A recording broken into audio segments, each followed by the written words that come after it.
ਚਾਨਣ ਹੁੰਦਿਆ ਗੁਰ ਬਿਨ ਘੋਰ ਅੰਧਾਰ।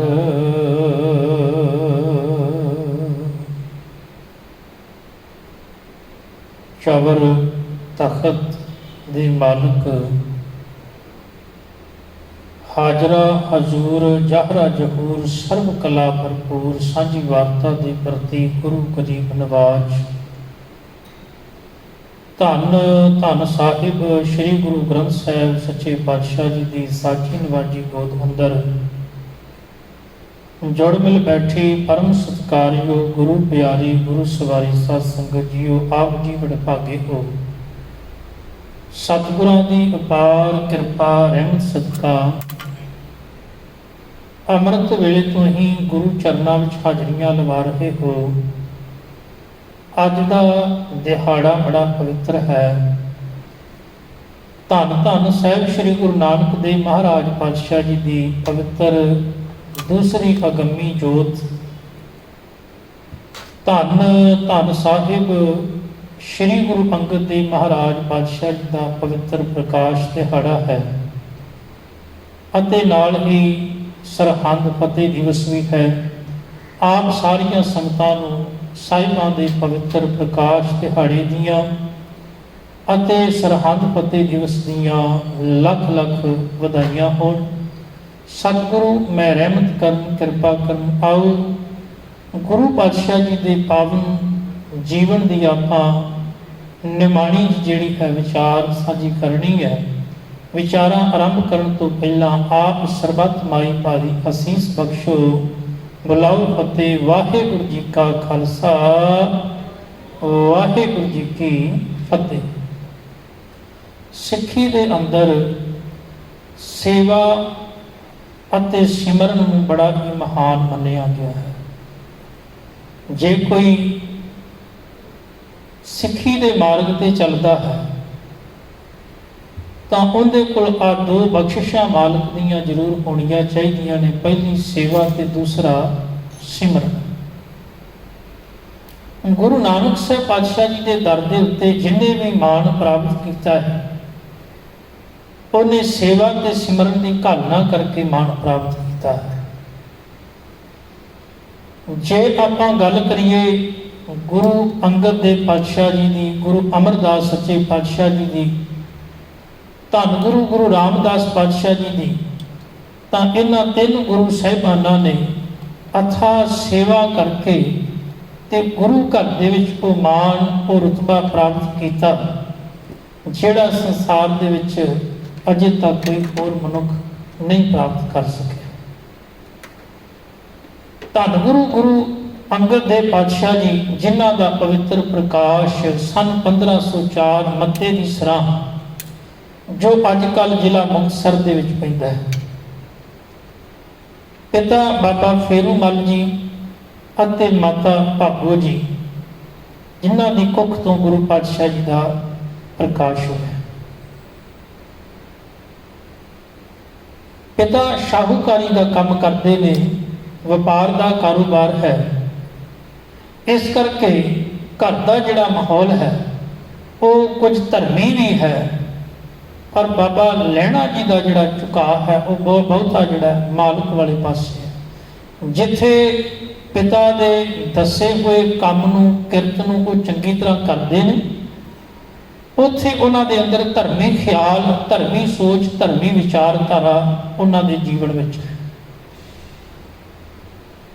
ਪਿਤਾ ਜੀ ਜਿਹੜੇ ਨੇ ਉਹ ਹਰ ਸਾਲ ਆਪਣੇ ਨਗਰ ਤੋਂ ਇੱਕ ਜਥਾ ਲੈ ਕੇ ਦੁਰਗਾ ਦੀ ਜਿਹੜੀ ਪੂਜਾ ਕਰਦੇ ਨੇ, ਜਵਾਲਾਮੁਖੀ ਜਾਇਆ ਕਰਦੇ ਨੇ ਹਰ ਸਾਲ। ਰੱਬ ਦਾ ਭਾਣਾ ਵਰਤਿਆ ਸੰਨ 1526 ਵਿੱਚ ਪਿਤਾ ਜੀ ਚੜ੍ਹਾਈ ਕਰਕੇ ਬਾਬਾ ਫੇਰੂ ਮੱਲ ਜੀ ਸਾਰੀ ਜ਼ਿੰਮੇਵਾਰੀ ਜਿਹੜੀ ਹੈ ਉਹ ਬਾਬਾ ਲਹਿਣਾ ਜੀ ਦੇ ਉੱਤੇ ਆ ਗਈ। ਬਾਬਾ ਲਹਿਣਾ ਜੀ ਹੁਣ ਜਿੱਥੇ ਘਰ ਦੀ ਜਿਹੜੀ ਕਿਰਤ ਹੈ ਪਿਤਾ ਵੱਲੋਂ ਦਿੱਤੀ ਉਸ ਕਿਰਤ ਨੂੰ ਵੀ ਕਰਦੇ ਨੇ ਤੇ ਦੂਸਰਾ ਉਹ ਹਰ ਸਾਲ ਜੋ ਪਿਤਾ ਜੀ ਦੀ ਡਿਊਟੀ ਲੱਗੀ ਸੀ ਜਥਾ ਲੈ ਕੇ ਜਾਣ ਦੀ ਜਵਾਲਾਮੁਖੀ ਉਹ ਹਰ ਸਾਲ ਲੈ ਕੇ ਜਾਂਦੇ।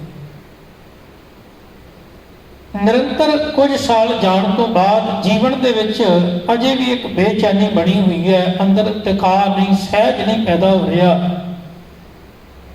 ਤੇ ਬਾਬਾ ਲਹਿਣਾ ਜੀ ਨੂੰ ਇੱਕ ਦਿਨ ਗੁਰੂ ਨਾਨਕ ਦੇਵ ਸੱਚੇ ਪਾਤਸ਼ਾਹ ਜੀ ਦੇ ਪਿਆਰੇ ਸਿੱਖ ਭਾਈ ਜੋਤ ਜੀ ਮਿਲਦੇ ਨੇ। ਉਹਨਾਂ ਪਾਸੋਂ ਪਾਵਨ ਬਾਣੀ ਦਾ ਇੱਕ ਬਚਨ ਸ਼ਰਵਣ ਕੀਤਾ, ਆਸਾ ਕੀ ਵਾਪਦੀ ਕੀਤੀ ਨਹੀਂ ਪੌੜੀ। ਪਾਵਨ ਬਚਨ ਹੈ, ਜਿਤ ਸੇਵੀਐ ਸੁਖ ਪਾਈਐ, ਸੋ ਸਾਹਿਬ ਸਦਾ ਸੰਭਾਲੀਐ, ਜਿਤ ਕੀਤਾ ਪਾਈਐ ਆਪਣਾ ਸੰਘਾਲ ਬੁਰੀ ਕਿਉਂ ਕਾਲੀਐ। ਇਹ ਪਾਵਨ ਬਚਨ ਸੁਣੇ ਤੇ ਮਨ ਨੂੰ ਥੋੜਾ ਟਿਕਾ ਮਿਲਿਆ, ਸਹਿਜ ਮਿਲਿਆ, ਅੰਦਰ ਚੈਨ ਆਇਆ। ਗੁਰੂ ਨਾਨਕ ਦੇਵ ਪਾਤਸ਼ਾਹ ਜੀ ਦੀ ਪ੍ਰਸਿੱਧੀ ਜਿਹੜੀ ਆ ਉਸ ਵਕਤ ਉਹਨਾਂ ਇਲਾਕਿਆਂ ਤੱਕ ਪਹੁੰਚ ਚੁੱਕੀ ਸੀ। ਹੁਣ ਗੁਰੂ ਨਾਨਕ ਸਾਹਿਬ ਪਾਤਸ਼ਾਹ ਜੀ ਦਾ ਜ਼ਿਕਰ ਨਾਮ ਤੇ ਉਪਮਾ ਤੇ ਪਹਿਲਾਂ ਸੁਣੀ ਸੀ, ਪਰ ਅੱਜ ਜਦੋਂ ਬਚਨ ਸੁਣ ਲਏ ਤਾਂ ਹਿਰਦੇ ਵਿੱਚ ਹੋਰ ਖਿੱਚ ਪੈਦਾ ਹੋ ਗਈ। ਮਨ ਬਣਾ ਲਿਆ ਵੀ ਇਸ ਵਾਰ ਜਦੋਂ ਜਵਾਲਾਮੁਖੀ ਜਾਣਾ ਹੈ, ਦੁਰਗਾ ਦੇ ਵਿੱਚ ਜਥਾ ਲੈ ਕੇ ਜਾਣਾ ਹੈ, ਇਸ ਵਾਰ ਜ਼ਰੂਰ ਇਸ ਮਹਾਂਪੁਰਸ਼ ਦੇ ਦਰਸ਼ਨ ਕਰਾਂਗਾ ਜਿਨ੍ਹਾਂ ਦੇ ਪਾਵਨ ਬਚਨਾਂ ਵਿੱਚ ਹੀ ਇੰਨਾ ਸੁੱਖ ਹੈ ਕਿ ਬਚਨਾਂ ਨੂੰ ਸੁਣ ਕੇ ਹੀ ਹਿਰਦੇ ਨੂੰ ਸਹਿਜ ਪ੍ਰਾਪਤ ਹੋ ਜਾਂਦਾ ਹੈ। ਹੁਣ ਬਾਬਾ ਲਹਿਣਾ ਜੀ ਜਦੋਂ ਇਸ ਵਾਰ ਜਥਾ ਲੈ ਕੇ ਗਏ ਤੇ ਇਤਿਹਾਸਕਾਰ ਲਿਖਦੇ ਨੇ ਵੀ ਹੁਣ ਉਹਨਾਂ ਨੇ, ਇਹ ਤਕਰੀਬਨ ਸਮਾਂ ਸੰਨ 1532 ਦਾ ਹੈ, ਗੁਰੂ ਨਾਨਕ ਸਾਹਿਬ ਪਾਤਸ਼ਾਹ ਜੀ ਦੇ ਦੀਦਾਰ ਕਰਨ ਵਾਸਤੇ ਉਹ ਆਪਣੇ ਜਥੇ ਨੂੰ ਛੱਡ ਕੇ ਤੇ ਜਦੋਂ ਸਤਿਗੁਰ ਪਾਤਸ਼ਾਹ ਜੀ ਦੇ ਦੀਦਾਰ ਕਰਨ ਵਾਸਤੇ ਨਿਕਲੇ ਨੇ ਤੇ ਆਪ ਉਸ ਵਕਤ ਘੋੜੇ ਤੇ ਸਵਾਰ। ਧੰਨ ਗੁਰੂ ਨਾਨਕ ਦੇ ਮਹਾਰਾਜ ਸੱਚੇ ਪਾਤਸ਼ਾਹ ਜਿਹੜੇ ਆਪ ਜਗਤ ਨੂੰ ਤਾਰਨ ਵਾਸਤੇ ਘਰ ਘਰ ਵਿੱਚ ਗਏ ਨੇ। ਇਹ ਕਿਵੇਂ ਹੋ ਸਕਦਾ ਸੀ ਵੀ ਜਿਸ ਨੂੰ ਹੁਣ ਇਸ ਘਰ ਦਾ ਮਾਲਕ ਥਾਪਣਾ ਬਣਾਉਣਾ ਹੈ ਤੇ ਉਹਨੂੰ ਆਪ ਨਾ ਲੈਣ ਜਾਂਦੇ। ਪਾਤਸ਼ਾਹ ਜੀ ਨੇ ਉਸ ਵਾਸਤੇ ਰਸਤਾ ਬਣਾਉਣਾ, ਤਿਆਰ ਕਰਨਾ ਸ਼ੁਰੂ ਕਰ ਦਿੱਤਾ। ਧੰਨ ਗੁਰੂ ਨਾਨਕ ਦੇ ਮਹਾਰਾਜ ਸੱਚੇ ਪਾਤਸ਼ਾਹ ਉਡੀਕ ਪਏ ਕਰਦੇ ਨੇ ਤੇ ਇਧਰੋਂ ਬਾਬਾ ਲਹਿਣਾ ਜੀ ਘੋੜੇ ਤੇ ਸਵਾਰ ਹੋ ਕੇ ਗੁਰੂ ਪਾਤਸ਼ਾਹ ਜੀ ਵਾਲੇ ਪਾਸੇ ਆ ਗਏ। ਆਏ ਤੇ ਹੁਣ ਪਛਾਣ ਤੇ ਹੈ ਨਹੀਂ, ਪਤਾ ਤੇ ਹੈ ਨਹੀਂ ਨਾ, ਤੇ ਬਚਨ ਆਖਿਆ, ਕਹਿਣਗੇ ਨਾਨਕ ਜੀ ਦੇ ਘਰ ਜਾਣਾ ਹੈ।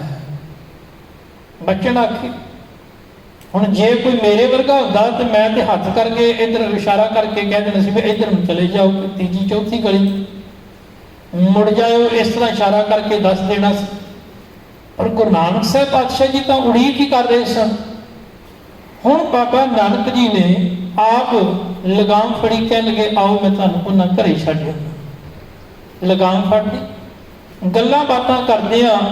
ਸਤਿਗੁਰੂ ਪਾਤਸ਼ਾਹ ਜੀ ਦੇ ਗ੍ਰਹਿ ਵਿਖੇ ਜਦੋਂ ਪਹੁੰਚੇ ਨੇ, ਉੱਥੇ ਹੁਣ ਬਾਬਾ ਲਹਿਣਾ ਜੀ ਉਹਨਾਂ ਨੂੰ ਆਖਿਆ, ਕਹਿਣ ਲੱਗੇ ਆਪਣਾ ਲਗਾਮ ਜਿਹੜੀ ਉੱਥੇ ਕਿਲੇ ਤੇ ਬੰਨ੍ਹਦੇ ਹੋ, ਘੋੜੇ ਨੂੰ ਉੱਥੇ ਬੰਨ੍ਹ ਦਿਓ। ਤੇ ਉਸ ਤੋਂ ਬਾਅਦ ਸਤਿਗੁਰੂ ਸੱਚੇ ਪਾਤਸ਼ਾਹ ਜੀ ਨੇ ਆਖਿਆ ਵੀ ਹੱਥ ਮੂੰਹ ਧੋ ਕੇ ਅੰਦਰ ਆਓ। ਗੁਰੂ ਪਾਤਸ਼ਾਹ ਜੀ ਅੰਦਰ, ਸਤਿਗੁਰੂ ਗੁਰੂ ਨਾਨਕ ਦੇਵ ਸੱਚੇ ਪਾਤਸ਼ਾਹ ਅੰਦਰ ਬਿਰਾਜਮਾਨ ਜਦੋਂ ਆਸਣ ਤੇ ਜਾ ਕੇ ਬੈਠ ਗਏ, ਬਾਬਾ ਲਹਿਣਾ ਜੀ ਹੱਥ ਮੂੰਹ ਧੋ ਕੇ ਜਦੋਂ ਮੱਥਾ ਟੇਕ ਕੇ ਦੀਦਾਰ ਕਰਦੇ ਨੇ ਤੇ ਉਸ ਵਕਤ ਹੈਰਾਨ ਹੋ ਜਾਂਦੇ ਨੇ ਕਿ ਪਹਿਲੇ ਦਿਨ ਹੀ ਇਹ ਅੱਖਾਂ ਧੋਖਾ ਖਾ ਗਈਆਂ।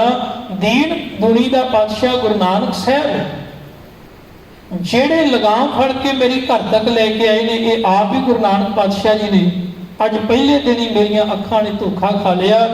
ਬਾਬਾ ਲਹਿਣਾ ਜੀ ਦੀਆਂ ਅੱਖਾਂ ਵਿੱਚੋਂ ਨੀਰ ਵਗਿਆ, ਚਰਨ ਧੋ ਦਿੱਤੇ। ਗੁਰੂ ਪਾਤਸ਼ਾਹ ਜੀ ਨੇ ਉੱਥੇ ਇੱਕ ਬਚਨ ਆਖਿਆ, ਕਹਿ ਲੱਗੇ ਭਲਿਆ ਤੇਰਾ ਨਾਮ ਕੀ ਹੈ? ਬਚਨ ਆਖਿਆ ਸਤਿਗੁਰੂ ਮੇਰਾ ਨਾਮ ਹੈ ਲਹਿਣਾ। ਤੇ ਪਾਤਸ਼ਾਹ ਕਹਿ ਲੱਗੇ ਜੇ ਤੂੰ ਲੈਣਾ ਅਸੀਂ ਦੇਣਾ। ਦੇਣ ਵਾਲੇ ਹਮੇਸ਼ਾ ਜਿਹੜੇ ਹਨ ਉਹ ਥੱਲੇ ਹੁੰਦੇ ਨੇ, ਲੈਣ ਵਾਲੇ ਘੋੜਿਆਂ ਤੇ ਆਇਆ ਕਰਦੇ ਨੇ। ਸਤਿਗੁਰੂ ਪਾਤਸ਼ਾਹ ਜੀ ਨੇ ਸੀਨੇ ਨਾਲ ਲਾਇਆ। ਬਾਬਾ ਲਹਿਣਾ ਜੀ ਕੁਝ ਸਮਾਂ ਇੱਥੇ ਰੁਕੇ ਨੇ ਗੁਰੂ ਪਾਤਸ਼ਾਹ ਜੀ ਦੇ ਚਰਨਾਂ ਵਿੱਚ, ਫਿਰ ਸਮਾਂ ਪਾ ਕੇ ਘਰੇ ਚਲੇ ਗਏ। ਪਰ ਮਨ ਬਣਾ ਲਿਆ ਵੀ ਹੁਣ ਗੁਰੂ ਨਾਨਕ ਸਾਹਿਬ ਪਾਤਸ਼ਾਹ ਜੀ ਦੇ ਚਰਨਾਂ ਵਿੱਚ ਹੀ ਰਹਿ ਕੇ ਆਪਣਾ ਜੀਵਨ ਗੁਜ਼ਾਰਨਾ ਹੈ। ਹੁਣ ਘਰੇ ਗਏ ਤੇ ਘਰ ਤੋਂ ਸਾਰੇ ਕੰਮਕਾਜ ਆਪਣੇ ਸਾਂਭ ਕੇ ਸਤਿਕਾਰਯੋਗ ਮਾਤਾ ਖੀਵੀ ਜੀ ਨੂੰ ਦੱਸ ਕੇ ਵੀ ਮੈਂ ਹੁਣ ਗੁਰੂ ਨਾਨਕ ਸਾਹਿਬ ਪਾਤਸ਼ਾਹ ਜੀ ਦੇ ਚਰਨਾਂ ਵਿੱਚ ਜਾਣਾ ਹੈ ਤੇ ਉੱਥੇ ਸੇਵਾ ਕਰਨੀ। ਯਾਦ ਰੱਖਿਓ ਉਦੋਂ ਉਮਰ ਜਿਹੜੀ ਹੈ ਇੰਨੀ ਬਹੁਤੀ ਜ਼ਿਆਦਾ ਨਹੀਂ, ਬਹੁਤ ਘੱਟ ਉਮਰ ਹੈ। ਤਕਰੀਬਨ ਹਿਸਾਬ ਲਾਓ ਤੁਸੀਂ 1504 ਵਿੱਚ ਪ੍ਰਕਾਸ਼ ਹੋਇਆ ਤੇ 1532 ਵਿੱਚ ਆ ਗਏ ਤਾਂ ਤਕਰੀਬਨ 28 ਕੁ ਸਾਲ ਦੀ ਉਮਰ। ਬਾਬਾ ਲਹਿਣਾ ਜੀ ਗੁਰੂ ਨਾਨਕ ਸਾਹਿਬ ਪਾਤਸ਼ਾਹ ਜੀ ਦੀ ਸ਼ਰਨ ਵਿੱਚ ਆਏ ਨੇ। ਅੱਜ ਜਦੋਂ ਪਹਿਲੇ ਦਿਨ ਆਏ ਤੇ ਮਾਤਾ ਸੁਲੱਖਣੀ ਜੀ ਨੂੰ ਪੁੱਛਿਆ, ਕਹਿ ਲਗੇ ਮਾਤਾ ਜੀ ਗੁਰੂ ਪਾਤਸ਼ਾਹ ਜੀ ਨਜ਼ਰ ਨਹੀਂ ਆ ਰਹੇ।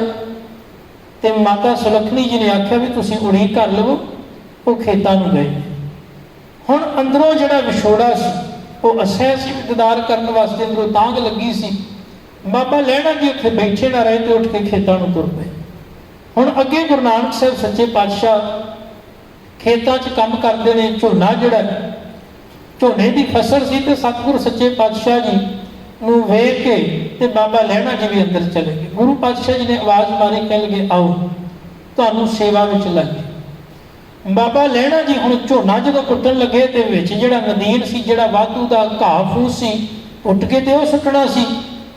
ਪਰ ਹੁਣ ਬਾਬਾ ਲਹਿਣਾ ਜੀ ਸ਼ਾਹੂਕਾਰ ਦੇ ਪੁੱਤਰ ਸਨ, ਉਹ ਵਪਾਰੀ ਲੋਕ ਸਨ, ਉਹਨਾਂ ਨੂੰ ਨਹੀਂ ਸੀ ਪਤਾ ਵੀ ਖੇਤੀ ਕੀ ਹੁੰਦੀ, ਕਿਰਸਾਨੀ ਕੀ ਹੁੰਦੀ, ਕਦੇ ਕੀਤੀ ਨਹੀਂ ਸੀ। ਬਾਬਾ ਲਹਿਣਾ ਜੀ ਹੁਣ ਝੋਨਾ ਵੀ ਵਿੱਚੋਂ ਪੁੱਟ ਕੇ ਬਾਹਰ ਸੁੱਟੀ ਜਾਂਦੇ, ਘਾਹ ਫੂਸ ਵੀ ਸੁੱਟੀ ਜਾਂਦੇ। ਗੁਰੂ ਨਾਨਕ ਸਾਹਿਬ ਪਾਤਸ਼ਾਹ ਜੀ ਨੇ ਆਖਿਆ ਤੁਸਾਂ ਨੇ ਇਹ ਕੰਮ ਨਹੀਂ ਕਰਨਾ, ਇਹ ਕੰਮ ਤਾਂ ਸੰਸਾਰ ਵੀ ਕਰ ਰਿਹਾ, ਇਹ ਕੰਮ ਤਾਂ ਸੰਸਾਰ ਵੀ ਕਰ ਰਿਹਾ। ਕਿਵੇਂ? ਕਹਿ ਲਗੇ ਸੰਸਾਰ ਵੀ ਅਸਲ ਦੇ ਵਿੱਚ ਆਪਣੇ ਜੀਵਨ ਵਿੱਚੋਂ ਚੰਗੀਆਂ ਚੀਜ਼ਾਂ ਬਾਹਰ ਸੁੱਟੀ ਜਾਂਦਾ ਹੈ, ਪਰ ਅਫਸੋਸ ਕਿ ਮਾੜੀਆਂ ਚੀਜ਼ਾਂ ਨੂੰ ਗ੍ਰਹਿਣ ਕਰੀ ਜਾਂਦਾ, ਚੰਗੀਆਂ ਚੀਜ਼ਾਂ ਭਾਵ ਔਗਣ ਆਪਣੇ ਜੀਵਨ ਵਿੱਚ ਧਾਰਨ ਕਰੀ ਜਾਂਦਾ ਤੇ ਜਿਹੜੇ ਗੁਣ ਸਾਂਭਣ ਵਾਲੇ ਸਨ ਉਹਨਾਂ ਨੂੰ ਸੁੱਟੀ ਜਾਂਦਾ। ਪਾਤਸ਼ਾਹ ਜੀ ਨੇ ਆਖਿਆ ਨਹੀਂ ਭਲਿਆ, ਆ ਜਿਹੜਾ ਝੋਨਾ ਹੈ ਇਹਨੂੰ ਪੁੱਟ ਕੇ ਬਾਹਰ ਨਹੀਂ ਸੁੱਟਣਾ, ਬਲਕਿ ਇਹਦੇ ਬਚਾਅ ਵਾਸਤੇ ਜਿਹੜਾ ਘਾਹ ਫੂਸ ਹੈ ਇਹਨੂੰ ਵਿੱਚੋਂ ਪੁੱਟ ਕੇ ਸੁੱਟਣਾ ਜ਼ਰੂਰੀ ਹੈ, ਤਾਂ ਜੋ ਜਿਹੜੇ ਜੀਵਨ ਵਿੱਚ ਗੁਣ ਨੇ ਉਹ ਸਾਂਭੇ ਰਹਿ ਸਕਣ। ਧੰਨ ਗੁਰੂ ਨਾਨਕ ਦੇਵ ਸੱਚੇ ਪਾਤਸ਼ਾਹ ਜੀ ਨੇ ਸਿੱਖਿਆ ਦਿੱਤੀ।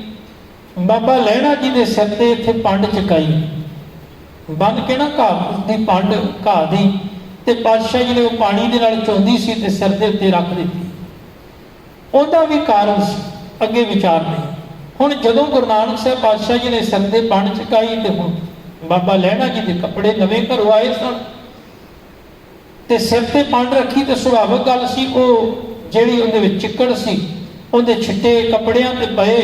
ਤੇ ਗੁਰੂ ਨਾਨਕ ਸਾਹਿਬ ਪਾਤਸ਼ਾਹ ਜੀ ਬਾਬਾ ਲਹਿਣਾ ਜੀ ਨੂੰ ਜਦੋਂ ਕੋਲ ਘਰੇ ਲੈ ਕੇ ਆਏ ਤੇ ਅੱਗੋਂ ਵੇਖਿਆ ਮਾਤਾ ਸੁਲੱਖਣੀ ਜੀ ਨੇ ਆਖਿਆ, ਕਹਿ ਲਗੇ ਵੀ ਇਹ ਕੀ ਕੀਤਾ ਜੇ, ਵੀ ਇਹਨਾਂ ਦੇ ਨਵੇਂ ਕੱਪੜੇ ਤੇ ਚਿੱਕੜ ਨਾਲ ਸਾਰੇ ਮੈਲੇ ਹੋ ਗਏ। ਗੁਰੂ ਨਾਨਕ ਸਾਹਿਬ ਪਾਤਸ਼ਾਹ ਜੀ ਨੇ ਆਖਿਆ, ਕਹਿ ਲਗੇ ਨਹੀਂ, ਕਹਿ ਲਗੇ ਇਹ ਚਿੱਕੜ ਨਹੀਂ, ਮਾਨੋ ਮਾਲਕ ਨੇ ਕਹਿ ਲਗੇ ਇਹ ਕੇਸਰ ਛਿੜਕਿਆ ਹੈ। ਦੂਸਰਾ ਕਹਿ ਲਗੇ ਜਿਨ੍ਹਾਂ ਮੋਢਿਆਂ ਨੇ ਕਹਿ ਲਗੇ ਇੰਨੀਆਂ ਵੱਡੀਆਂ ਜ਼ਿੰਮੇਵਾਰੀਆਂ ਨੂੰ ਚੁੱਕਣਾ ਹੈ, ਵੇਖਣਾ ਸੀ ਕਹਿ ਲਗੇ ਕਿ ਇਹ ਵਾਕਿਆ ਹੀ ਜ਼ਿੰਮੇਵਾਰੀ ਨੂੰ ਚੁੱਕ ਸਕਦੇ ਨੇ ਕਿ ਨਹੀਂ, ਕਿਉਂਕਿ ਇਹਦੇ ਵਿੱਚ ਤਿੰਨ ਕਾਰਨ ਸਨ। ਪਹਿਲਾ ਇਹ ਯਾਦ ਰੱਖਣਾ ਵੀ ਇਹ ਜਿਹੜਾ ਕੰਮ ਹੁੰਦਾ ਸੀ ਨਾ, ਇਹ ਨੌਕਰਾਂ ਦਾ ਕੰਮ ਹੁੰਦਾ ਸੀ, ਜਾਂ ਜਿਹੜੇ ਕੰਮੀ ਲੋਕ ਉਹ ਕੰਮ ਕਰਦੇ ਸਨ ਖੇਤਾਂ ਦੇ ਵਿੱਚ।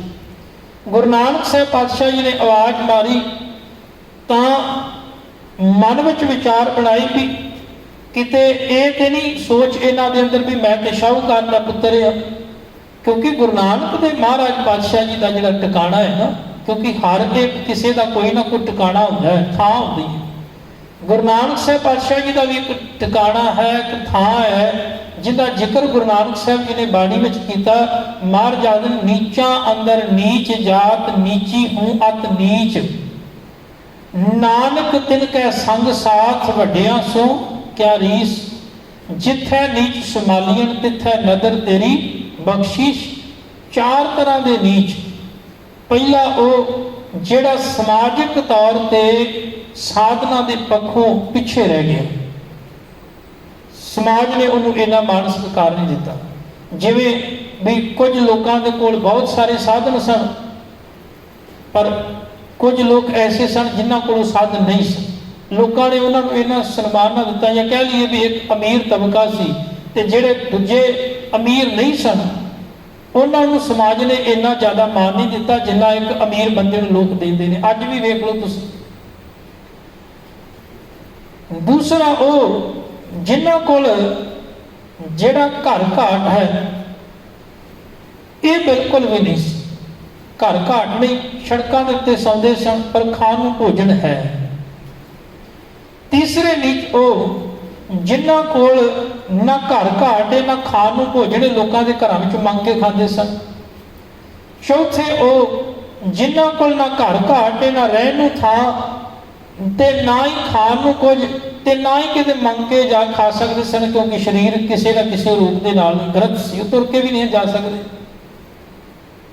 ਤੇ ਇਹੋ ਜਿਹੇ ਲੋਕਾਂ ਦਾ ਟਿਕਾਣਾ ਤੇ ਫਿਰ ਪਿੰਗਲਵਾੜਾ ਜਿਹੜਾ ਵੇਖਦੇ ਆਪਾਂ, ਇਹੋ ਜਿਹੇ ਥਾਂ ਗੁਰੂ ਨਾਨਕ ਸਾਹਿਬ ਪਾਤਸ਼ਾਹ ਜੀ ਦੇ ਵਰਸਾਏ ਹੋਏ, ਉਹਨਾਂ ਦੇ ਉਪਦੇਸ਼ਾਂ ਵਿੱਚੋਂ ਸਿੱਖਿਆ ਲੈ ਕੇ ਭਗਤ ਪੂਰਨ ਸਿੰਘ ਵਰਗੇ ਮਹਾਨ ਭਗਤ ਹੋਏ, ਜਿਨ੍ਹਾਂ ਨੇ ਇਹੋ ਜਿਹੇ ਜਿਨ੍ਹਾਂ ਨੂੰ ਕੋਈ ਨਹੀਂ ਗਲੇ ਲਾਉਂਦਾ, ਉਹਨਾਂ ਨੇ ਫਿਰ ਗਲੇ ਲਾਇਆ।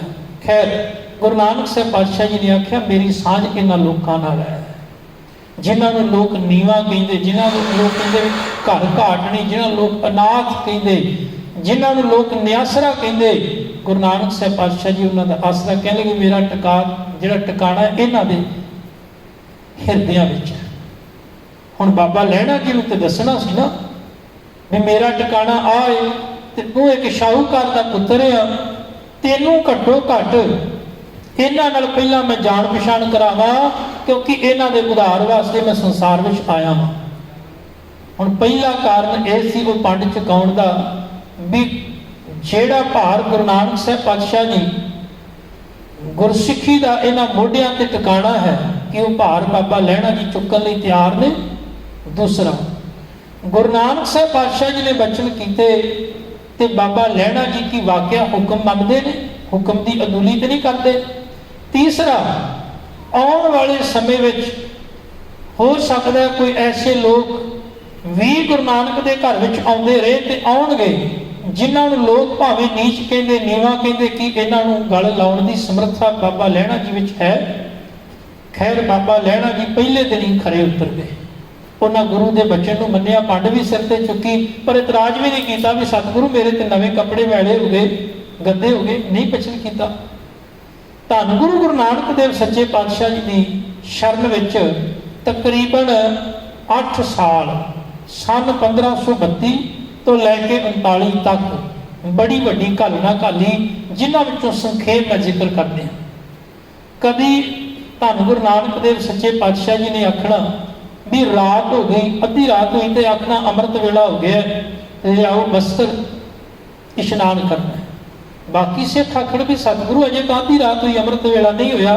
ਪਰ ਬਾਬਾ ਲਹਿਣਾ ਜੀ ਆਖਣ ਵੀ ਸਤਿਗੁਰੂ ਤੁਸੀਂ ਆਖ ਦਿੱਤਾ ਦਿਨ ਚੜ੍ਹ ਗਿਆ ਤੇ ਦਿਨ ਚੜ੍ਹ ਗਿਆ, ਇਹ ਹੁਕਮ ਸੀ। ਜੇ ਪਾਤਸ਼ਾਹ ਜੀ ਨੇ ਆਖਿਆ ਧਰਮਸ਼ਾਲਾ ਦੇ ਵਿੱਚ ਇੱਕ ਚੂਹੀ ਮਰ ਗਈ, ਲੋਕ ਨੱਕ ਢੱਕ ਕੇ ਨਾ ਇਸ ਤਰ੍ਹਾਂ ਤੇ ਤੁਰ ਜਾਂਦੇ ਸੀ। ਗੁਰੂ ਨਾਨਕ ਸਾਹਿਬ ਪਾਤਸ਼ਾਹ ਜੀ ਨੇ ਆਖਿਆ, ਬਾਬਾ ਲਹਿਣਾ ਜੀ ਦੌੜ ਕੇ ਅੰਦਰ ਗਏ, ਉਹਨਾਂ ਚੁੱਕ ਕੇ ਬਾਹਰ ਸੁੱਟ। ਇੱਕ ਦਿਨ ਗੰਦਗੀ ਦੇ ਵਿੱਚ ਸਤਿਗੁਰੂ ਪਾਤਸ਼ਾਹ ਜੀ ਨੇ ਇੱਕ ਬਾਟਾ ਭਾਂਡਾ ਲਿਆ ਤੇ ਚੁੱਕ ਕੇ ਸੁੱਟ ਦਿੱਤਾ। ਪੁੱਤਰਾਂ ਨੂੰ ਆਖਿਆ, ਪੁੱਤਰਾਂ ਨੇ ਆਖਿਆ, ਕਹਿਣਗੇ ਪਿਤਾ ਜੀ ਸਾਡੇ ਘਰ ਕਿਹੜਾ ਕੋਈ ਭਾਂਡਿਆਂ ਦੀ ਕਮੀ ਹੈ, ਕਿੰਨੇ ਤਾਂ ਪਏ ਨੇ, ਜੇ ਕੋਈ ਬਹੁਤੀ ਇੰਨਾ ਹੀ ਜ਼ਿਆਦਾ ਜ਼ਰੂਰੀ ਤੇ ਆਪਾਂ ਬਾਜ਼ਾਰੋਂ ਨਵਾਂ ਮੰਗਾ ਲਵਾਂਗੇ।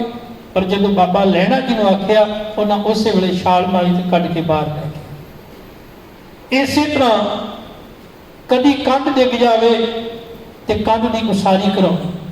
ਇੱਕ ਤਾਂ ਬੜੀ ਪਿਆਰੀ ਘਟਨਾ ਹੁੰਦੀ ਏ, ਗੁਰੂ ਨਾਨਕ ਸਾਹਿਬ ਪਾਤਸ਼ਾਹ ਜੀ ਅੰਮ੍ਰਿਤ ਵੇਲੇ ਇਸ਼ਨਾਨ ਕਰਨ ਵਾਸਤੇ ਗਏ ਤੇ ਬਾਬਾ ਨਾਲ ਲਹਿਣਾ ਜੀ ਤੇ ਨਾਲ ਹੋਰ ਸਿੱਖ ਵੀ ਸਨ। ਅਚਾਨਕ ਬੜੀ ਤੇਜ਼ ਤੂਫਾਨ ਆਇਆ, ਮੀਂਹ ਆਉਣ ਲੱਗ ਪਿਆ ਤੇ ਕਹਿੰਦੇ ਗੜੇ ਵੀ ਉੱਤੋਂ ਪੈਣ ਲੱਗੇ। ਬਾਕੀ ਸਿੱਖ ਤਾਂ ਸਮਾਂ ਪਾ ਕੇ ਆ ਗਏ ਘਰ ਨੂੰ, ਬਾਬਾ ਲਹਿਣਾ ਜੀ ਉੱਥੇ ਖਲੋਤੇ। ਗੁਰੂ ਨਾਨਕ ਸਾਹਿਬ ਪਾਤਸ਼ਾਹ ਜੀ ਨੇ ਆ ਕੇ ਪੁੱਛਿਆ, ਕਹਿ ਲਗੇ ਲਹਿਣਿਆ ਤੂੰ ਨਹੀਂ ਗਿਆ? ਕਹਿ ਲਗੇ ਸਤਿਗੁਰੂ ਤੁਹਾਡੇ ਚਰਨਾਂ ਨੂੰ ਛੱਡ ਕੇ ਕਿਵੇਂ ਜਾ ਸਕਦਾ ਸੀ? ਪਾਤਸ਼ਾਹ ਜੀ ਨੇ ਆਖਿਆ, ਕਹਿ ਲਗੇ ਜੇ ਕੁਝ ਹੋ ਜਾਂਦਾ ਤੇਰੀ ਜਾਨ ਚਲੀ ਜਾਂਦੀ। ਪਾਤਸ਼ਾਹ ਇਹਨਾਂ ਗੜਿਆਂ ਦਾ ਮੈਨੂੰ ਡਰ ਨਹੀਂ, ਇਸ ਤੂਫਾਨ ਹਨੇਰੀਆਂ ਦਾ ਮੈਨੂੰ ਡਰ ਨਹੀਂ। ਪਾਤਸ਼ਾਹ ਜੇ ਤੁਹਾਡੇ ਚਰਨਾਂ ਨੂੰ ਛੱਡ ਕੇ ਚਲਾ ਜਾਂਦਾ, ਤੁਹਾਡੇ ਚਰਨਾਂ ਤੋਂ ਵਿਛੋੜਾ ਪੈ ਜਾਂਦਾ, ਸ਼ਾਇਦ ਮੇਰੀ ਮੌਤ ਹੋ ਜਾਂਦੀ। ਪਾਤਸ਼ਾਹ ਜੀ ਨੇ ਬਾਣੀ ਵਿੱਚ ਬਚਨ ਕੀਤਾ, ਜਿਸ ਪਿਆਰੇ ਸਿਉਨੇ ਤਿਸ ਆਗਿਆ ਮਨ ਚਲੀ ਹੈ, ਤ੍ਰਿਕ ਜੀਵਨ ਸੰਸਾਰ ਤਾਕੈ ਪਾਛੈ ਜੀਵਨਾ। ਜਿਹੜਾ ਆਪਣੇ ਮਾਲਕ ਦੇ ਹੁਕਮ ਨੂੰ ਅੱਗੇ ਸਿਰ ਮੱਥੇ ਕਰਕੇ ਨਾ ਮੰਨਦਾ ਹੋਵੇ, ਉਹਦਾ ਵੀ ਕੋਈ ਜੀਣਾ। ਗੁਰੂ ਨਾਨਕ ਸਾਹਿਬ ਸੱਚੇ ਪਾਤਸ਼ਾਹ ਜੀ ਨੇ ਪ੍ਰੀਖਿਆਵਾਂ ਲਈਆਂ। ਇੱਕ ਦਿਨ ਆਇਆ, ਆਖਦੇ ਨੇ ਗੁਰੂ ਨਾਨਕ ਸਾਹਿਬ ਪਾਤਸ਼ਾਹ ਜੀ ਇੱਕ ਬੜਾ ਭਿਆਨਕ ਰੂਪ ਧਾਰਨ ਕਰਕੇ ਹੱਥ ਵਿੱਚ ਸੋਟਾ ਫੜਿਆ, ਇਸ ਤਰ੍ਹਾਂ ਤੁਰ ਪਏ। ਗੁਰੂ ਨਾਨਕ ਦੇਵ ਸੱਚੇ ਪਾਤਸ਼ਾਹ ਜੀ ਦੇ ਨਾਲ ਕੁਝ ਲੋਕ ਵੀ ਨੇ। ਕੁਝ ਲੋਕਾਂ ਦਾ ਸੰਬੰਧ ਕੇਵਲ ਤਾਂ ਕੇਵਲ ਗੁਰੂ ਨਾਲ ਇੰਨਾ ਹੁੰਦਾ ਵੀ ਪਦਾਰਥਾਂ, भी सानू दुनिया के सुख मिलते रहन बस, और इस तो वध सानू कोई मतलब नहीं। इहो ਜਿਹੇ लोगों की गिनती अज के समय में तो बहुत ज़्यादा हो गई। पाठ तां करा लांगे आ काम हो जाएगा, सुखना सुख लेनी, भी गुरु के नाल भी डील करी जानी, भी आह काम पातशाह जी करा दे असीं आह करा देंगे, जे तुसीं आह काम करा दो असीं आह करा देवांगे। गुरु नूं असीं इस काम वास्ते बहुत ज़्यादा रखिया होया। इस करके नहीं भी साडा जीवन सफला हो, महाराज सानूं कोई उपदेश दिओ साडा जीवन सफला होवे। असीं लोक परलोक सुहेला करने वास्ते आए हैं, ना कि दुनिया के धन पदार्थ इकट्ठे कर। खैर हुण बाबा लैणा जी गुरु पातशाह जी के मगर ने, उन्हें अखीर तक नहीं छड्डिया। पातशाह जी बड़े गुस्से में आए, जलाल में आए, उन्हें सोटा मारे धरती से, कह लगे लैणे तेनों कह जिन्हें तेरा घर है तुर पै। पातशाह कह लगे अपने घर वाली ते जा रहे हो। बाबा लैणा जी ने आख्या घर वाली जा रहे हैं। साहब आखते ने किधर तेरा घर, मैं उस पासे नहीं जावांगा। किहड़े दिशा वाल तेरा घर है, मैं उस पासे नहीं जाता। अखीर हाथ जोड़ के आख्या सतगुरु तुहाडे चरनां विच ही मेरा घर है। बचन आखे हुण जदों ये बचन आखे मत्था टेकिया चरनां ते बाबा लैणा जी ने, ते गुरु पातशाह जी ने चुक के मोढियां तो सीने नाल लाया, कह लगे लैणिया जे तेरा घर मेरे चरनां विच है, मैं भी एक घर लभदा सां जिथे मैं टिकाणा करना है। वो घर तेरे हिरदे विच, अज तो गुरु नानक दा घर तेरा हिरदा है। और बाबा लैणा जी दा घर गुरु नानक साहब पातशाह जी दा हिरदा बन गया। गुरु नानक देव पातशाह जी जेड़े ने वो बाबा लैणा जी के हिरदे विच बैठ गए, उन्होंने जोत टेक गई, अंग ना ला के अंगद बना दिता। धन गुरु गुरु अंगद साहब सच्चे पातशाह अज महाराज ने नवे वस्त्र पहना के इस तरह अपने आसना ते बिठा के ते गुरु पातशाह जी ने आप मत्था टेक दिता।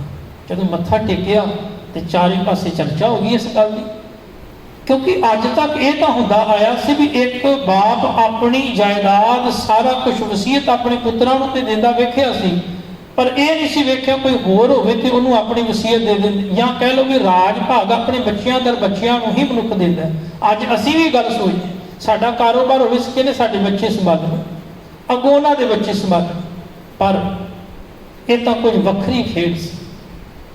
हुण गुरु नानक साहब सच्चे पातशाह जो मत्था टेकिया तो लोगों में चर्चा हो गई, कह लगे है कोई ऐसा भी है जिंदे अगे बाबे नानक ने शीश झुकाया होवे। क्योंकि बाबे नानक ने मंदिरां विच गए, वड्डे वड्डे काजी मलाणे वड्डे वड्डे पंडित जोगी लोग बाबर वर्गे इहो जे राजे होए ने, गुरु नानक साहब पातशाह जी का शीश उन्होंने अगे नहीं झुकिया। उन्हें यत्न किया किसी तरीका गुरु नानक साहब झुका दिए, पर नहीं झुके। ऐसा भी शीश है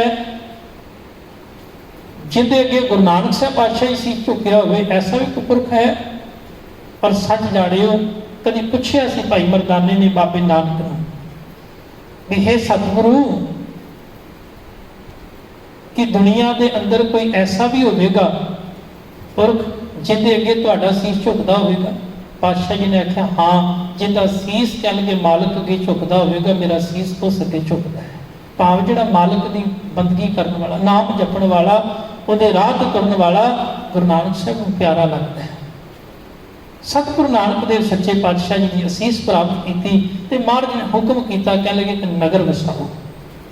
नगर वसाउण के कई कारण सन।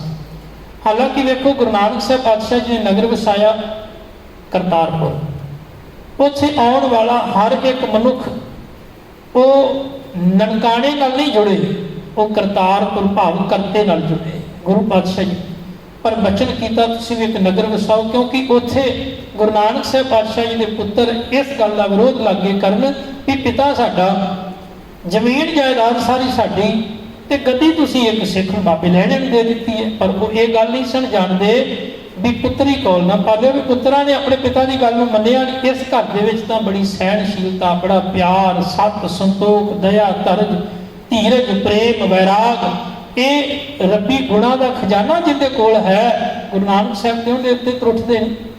गुरु नानक साहब सच्चे पातशाह जी की असीस प्राप्त करके कुछ समा जगत तो ओले रहे। रिश्ते की भूआ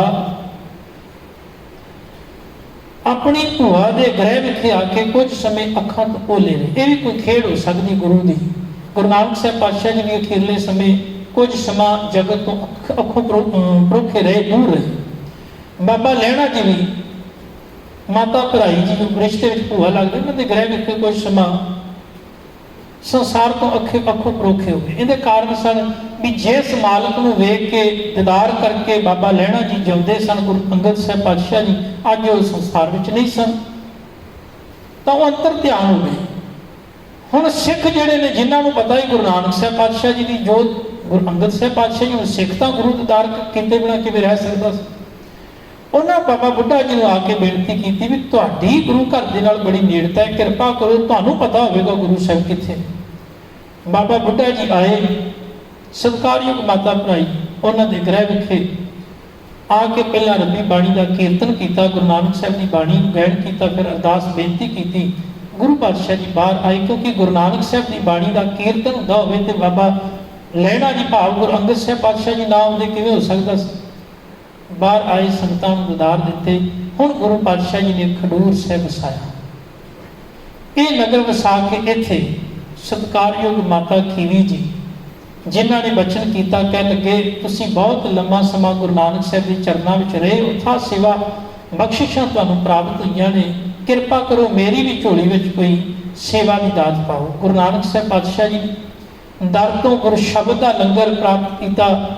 ਬਾਬਾ ਲਹਿਣਾ ਜੀ, ਗੁਰੂ ਅੰਗਦ ਸਾਹਿਬ ਪਾਤਸ਼ਾਹ ਜੀ ਨੇ ਗੁਰੂ ਸ਼ਬਦ ਦਾ ਲੰਗਰ ਵੰਡਿਆ ਤੇ ਮਾਤਾ ਖੀਵੀ ਜੀ ਨੇ ਉਹਨਾਂ ਨੂੰ ਜਿਹੜਾ ਇਹ ਤਨ ਨੂੰ ਤ੍ਰਿਪਤ ਕਰਨ ਵਾਲਾ ਲੰਗਰ ਹੈ ਉਹ ਲੰਗਰ ਵੰਡਣ ਦਾ ਹੁਕਮ ਕੀਤਾ। ਇੱਥੇ ਰਹਿੰਦਿਆਂ ਗੁਰੂ ਅੰਗਦ ਸਾਹਿਬ ਸੱਚੇ ਪਾਤਸ਼ਾਹ ਜੀ ਨੇ ਕੁਝ ਕਾਰਜ ਕੀਤੇ। ਇੱਕ ਤਾਂ ਨਗਰ ਵਸਾਇਆ, ਦੂਸਰਾ ਨਗਰ ਵਸਾਉਣ ਤੋਂ ਬਾਅਦ ਗੁਰੂ ਪਾਤਸ਼ਾਹ ਜੀ ਨੇ ਜਿਹੜੀ ਪੰਜਾਬੀ ਹੈ ਜਾਂ ਕਹਿ ਲਓ ਗੁਰਮੁਖੀ ਹੈ, ਇਸ ਲਿਪੀ ਵਿੱਚ ਸੁਧਾਰ ਕੀਤਾ, ਇਹਨੂੰ ਸਜਾਇਆ, ਇਹਨੂੰ ਖੂਬਸੂਰਤ ਬਣਾਇਆ, ਇਹਨੂੰ ਇੱਕ ਤਰਤੀਬ ਦਿੱਤੀ ਤੇ ਉਹ ਫਿਰ ਪੰਜਾਬੀ ਭਾਸ਼ਾ ਜਿਹੜੀ ਹੈ ਤਾਂ ਕਿ ਹਰ ਇੱਕ ਬੰਦਾ ਇਹਨੂੰ ਸਿੱਖ ਸਕੇ, ਸਮਝ ਸਕੇ ਤੇ ਜਿਹੜਾ ਗੁਰਬਾਣੀ ਪੰਜਾਬੀ ਭਾਸ਼ਾ ਤੋਂ ਚੰਗੀ ਤਰ੍ਹਾਂ ਜਾਣੂ ਹੈ, ਸਮਝ ਸਕਦਾ ਹੈ, ਉਹ ਹੀ ਚੰਗੀ ਤਰ੍ਹਾਂ ਬਾਣੀ ਨੂੰ ਪੜ੍ਹ ਵੀ ਸਕਦਾ ਹੈ।